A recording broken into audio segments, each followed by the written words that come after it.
கர்த்தருடைய பரிசுத்த நாமத்திற்கு மகிமை உண்டாவதாக. 9ஆம் சங்கீதம் 10ஆம் வசனம்.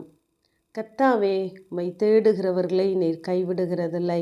ஆதலால் உமது நாமத்தை அறிந்தவர்கள் உம்மை நம்பியிருப்பார்கள் என்று வாசிக்கிறோம். இன்று நாம் கர்த்தருடைய பிள்ளைகளாய் இருக்கிறோம். அவருடைய நாமத்தை அறிந்தவர்களாய் இருக்கிறோம். நாம் எப்படி இருந்தோம் என்றால், வாக்குத்தத்தத்திற்கும் தேவாராதனைகளுக்கும் உடன்படிக்கைகளுக்கும் தூரமாய் இருந்த நம்மை தேவன் அவருடைய இரத்தத்தினாலே சமீபமாக்கி அவருடைய நாமத்தை அறிய வைத்திருக்கிறார். கர்த்தருடைய நாமத்தை அறிந்தவர்கள் நாம் தேவனை தேடுகிறோமா என்பதை நாம் சிந்தித்து பார்க்க வேண்டும். நாம் ஒவ்வொரு நாளும் நித்தமும் கர்த்தருடைய சமூகத்தை தேடுகிறவர்களாக இருக்க வேண்டும். நாம் தேவைக்காக தேவனை தேடாதபடி நம்முடைய எல்லா சூழ்நிலைகளிலும் நாம் தேவனையே தேவையாக வைத்து தேடுவோமானால் கர்த்தர் நிச்சயமாகவே நம்மை கைவிடுகிறதில்லை.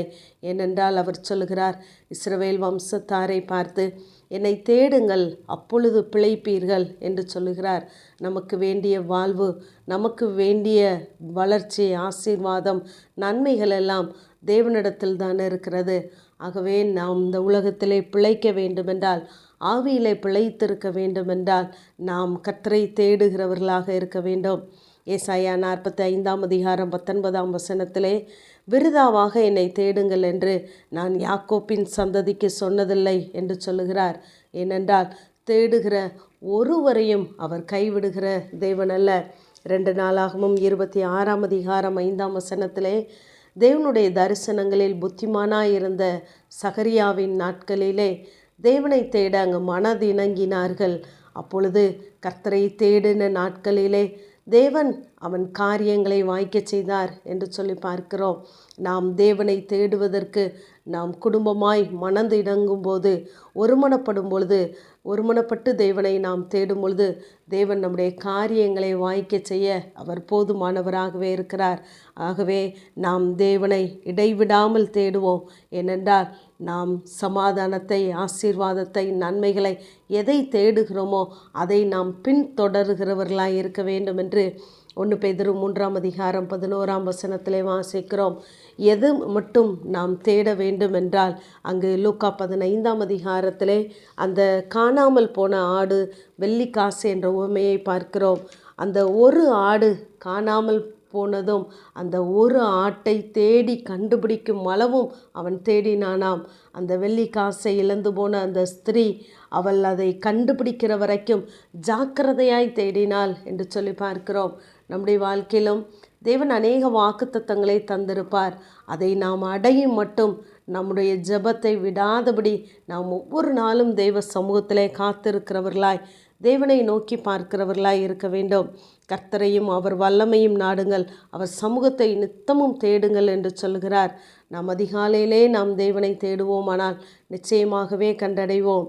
யாத்திராகமம் 3ஆம் அதிகாரம் 4ஆம் வசனத்திலே, மோசேயை தேவன் ஒரு முறைதான் தேடி வந்தார் முட்செடி நடுவிலிருந்து. ஆனால் அவனுடைய எல்லா காரியங்களிலும் அவன் தேவனையே தேடுகிறவனாக இருந்தான். அவனுக்கும் குடும்பம் உண்டு, அவனை சுற்றி தேவ ஜனங்கள் உண்டு. ஆனாலும் தேவனை தேடுகிறதிலே அவன் உண்மையுள்ளவனாக இருந்தான். ஆகவே நாம் உலகத்தை தேடுவோமானால் தேவனை தேடுவதற்கு நமக்கு நேரம் இருக்காது.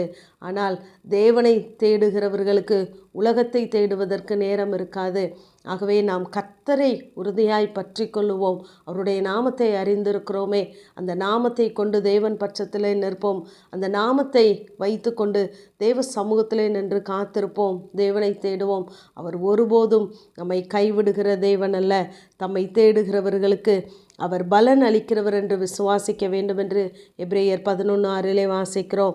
நாம் தேவனை எதற்கெல்லாம் எப்படியெல்லாம் தேடுகிறோமோ அதற்கெல்லாம் நிச்சயமாக நமக்கு பலன் உண்டு.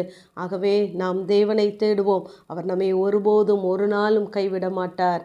ஆமேன். ஜெபம். பிதாவாகிய தேவனே, குமாரனாகிய இயேசு கிறிஸ்துவின் நாமத்தின் மூலமாய் உம்முடைய சன்னிதானத்திலே வருகிறேன். தம்மை தேடுகிற ஆத்மாவுக்கு கர்த்தர் நல்லவர் என்ற வேத வார்த்தையின்படி கர்த்தாவே, எங்களுடைய எல்லா சூழ்நிலைகளிலும் ஆண்டவரே நல்லவராய் இருக்கிற தேவனை நாங்கள் ஒவ்வொரு நாளும் நோக்கி பார்க்க தேட ஆண்டவரே கர்த்தர் உதவி செய்வீராக. எங்களுக்கு வேண்டிய வாழ்வாதாரங்கள், பிழைப்பெல்லாம் உடைய சமூகத்தில் இருக்கிறது. அதை நாங்கள் தேடி பெற்றுக்கொள்ள உதவி செய்யுங்க. இயேசுவின் மூலம் ஜெபங்க. எங்கள் நல்ல பிதாவே. ஆமேன்.